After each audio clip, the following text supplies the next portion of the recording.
Hey, so Ryan A here. So, what is an affiliate? So, subscribe, by the way.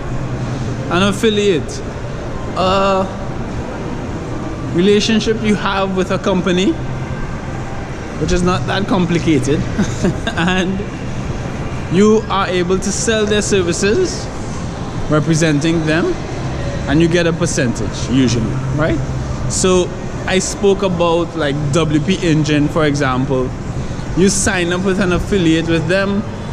WP Engine is web hosting, and if you have someone pay for their hosting through your link, which is essentially what the affiliate means, you get automatically $200. It's a one-time payment, and the cost is $35 a month for the person that is paying that web hosting.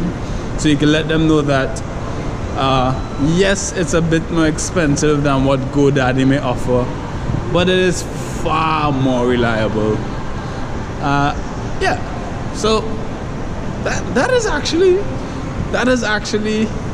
a my last 20.